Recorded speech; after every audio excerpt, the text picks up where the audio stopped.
Bueno, el primer contacto que yo tuve con la poesía se inicia desde mi infancia, ¿no? En realidad, el primer contacto que tuve fue con la música popular andina, ¿no? Mi madre es cantante folclórica y desde pequeño yo escuché pues esa música que es tan entrañable en nuestro pueblo y las letras siempre me llamaron la atención, ¿no? Las letras como las de Pastorita Guaracina y tantos otros cultores del folclore.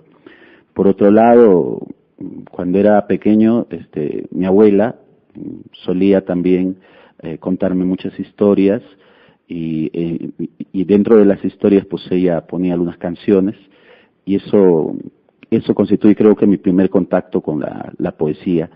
El acercamiento a la poesía, que llamaríamos un poco más formal, fue cuando yo estaba en primaria y mi hermana mayor era una excelente declamadora de poesía y declamó unos versos de César Vallejo en casa, ¿no? Ella declamaba una y otra vez y yo escuché por primera vez una poesía tan trepidante como la de Vallejo que terminó por subyugar mi atención, ¿no? Entonces, al primer poeta que yo leo así de manera formal, seria, es a César Vallejo, ¿no? Por ahí va mi acercamiento a la poesía. La poesía que busca encontrar algún lugar entre la sociedad que vive, bueno, metida en tantas cosas, en realidad definir la poesía, y peor todavía, definir la poesía de uno, resulta un trabajo que más bien resulta asunto de los críticos, ¿no? Yo más bien pienso que en lo que se refiere a la poesía y los rumbos que sigue la posmodernidad, hablaría más bien de un desencanto existencial, ¿no? Más que una definición que etiquete lo que realmente hago, ¿no? Mi poesía es una suerte de un canto a la insatisfacción, a la frustración de los hombres que viven en este tiempo y el término de toda promesa, ¿no? De toda esperanza creada en torno a la civilización actual, ¿no? Mi poesía está influida definitivamente por muchos movimientos de vanguardia, ¿no? Podría yo mencionar al surrealismo, podría mencionar también al futurismo, y también hay elementos de mi poesía que tienen que ver con el simbolismo, ¿no? Francés.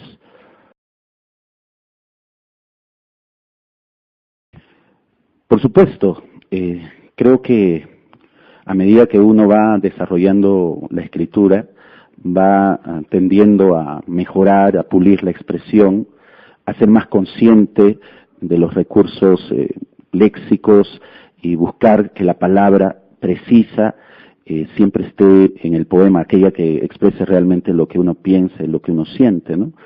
En la primera etapa, que yo considero mi primer libro, llevaba Sombrero de Copa, que lo publiqué junto con el poeta Fred Acosta, ¿no? Que fue un poemario, ¿no? Inicial, pero que contiene poemas que ya habíamos escrito años anteriores.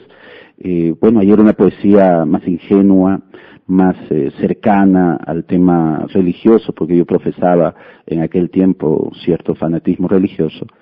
Y luego, en mis últimos textos, bueno, manifiesto una visión mucho más realista, pesimista de la vida, más cercana a la realidad, ¿no? Entonces, definitivamente la poesía evoluciona como la vida misma, ¿no? Va ascendiendo hacia determinadas búsquedas, ¿no? Que nunca se acaban en realidad.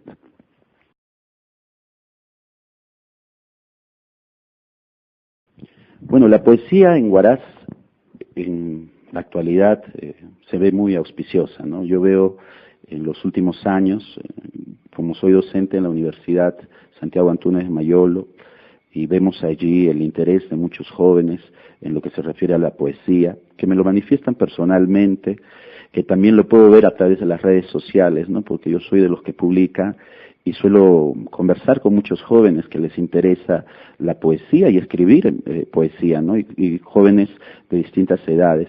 Yo lo veo como algo auspicioso, ¿no? Y eso se debe a que en Huaraz tenemos una muy buena tradición poética.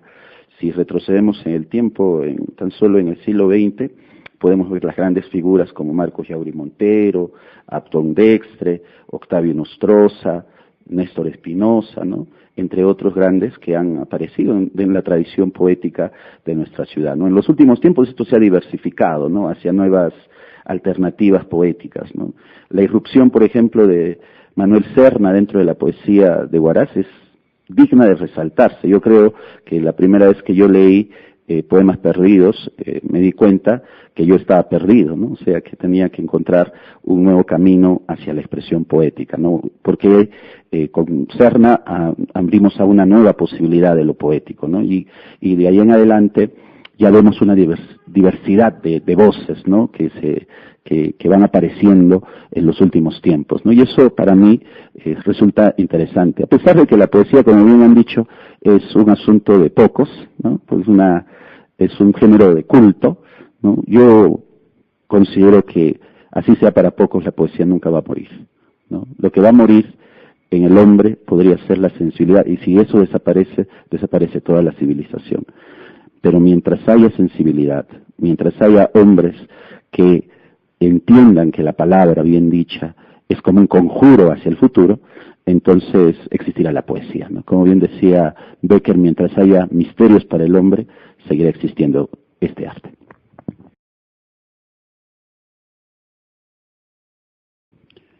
Bueno, existe una primera recomendación que yo le diera a alguien que desea iniciar este tortuoso camino de la creación, este complicado asunto de crear, es primero leer.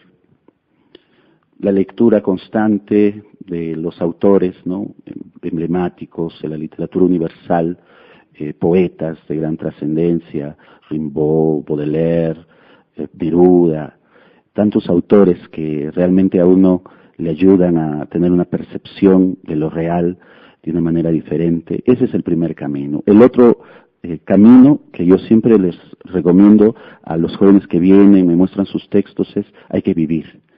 Sin vida no se construye nada, ¿no?, sin nuevas experiencias.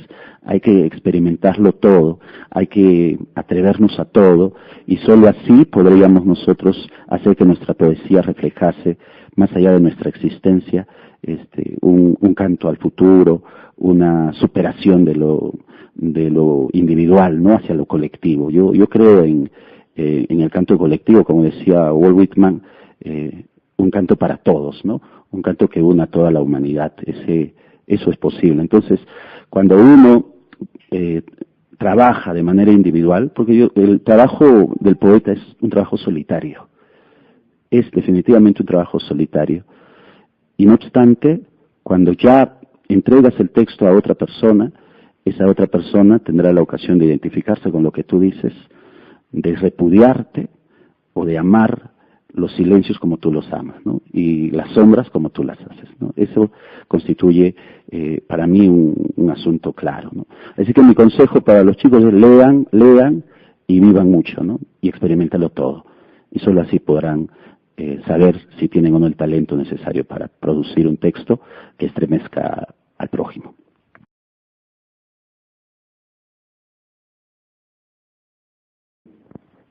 Bien, en realidad yo he publicado en lo que se refiere a poemarios, inicialmente el libro Botella, ¿no? Botella y Pájaro constituyen textos que están relacionados entre sí. Botella es mi primer acercamiento a la bohemia huaracina, ¿no?, de los años 90. Yo experimenté, junto con un grupo de escritores, ¿no?, eso que se llama estar embotellado, ¿no?, y ser agitado en propia de la lógica, que es el entonces, no es una conjunción consecutiva, y ego, ¿no?, el ego que es el yo, en realidad es entonces yo, ¿no?, mi punto de vista, donde digo que la poesía es una religión, y yo asumo esto de esa manera, ¿no? Cuando todo te falle, cuando todo termine, lo único con lo que cuentas es con tu palabra. Y eso es lo que dice justamente Ergo. Y este último que he traído aquí es una antología de cuentos de ciencia ficción que publiqué con el escritor Luis Apolín, ¿no? Hicimos una selección en este volumen aparece un cuento de Rodolfo Coelho, y en el anterior volumen aparecen cuentos tanto de mi persona como de Luisa Polic, ¿no? Entonces, esos son los textos que yo he publicado hasta el momento, y en lo sucesivo pues estaremos sacando más textos. Este año tengo proyectado publicar un poemario titulado Las excusas de Valeria.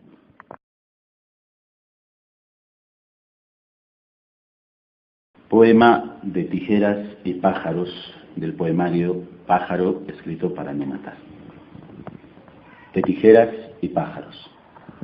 Cuando llegue el fin, hay que tener unas tijeras muy cerca de los artículos necesarios, y hay que asegurarnos de su filosa precisión, y que sean oscuras, y que no falten nunca a sus deseos. Tijeras que en su materia pongan más fe en sí mismas, y sean las que corten para siempre los cables que nos atan. Pero para empezar, tomemos un pájaro elegido al azar, un pájaro cuyo vuelo sea un insulto a la libertad, pájaro cuyo canto nos cause beneficiosa jaqueca y cuyo plumaje sea tan bello como un pensamiento honesto.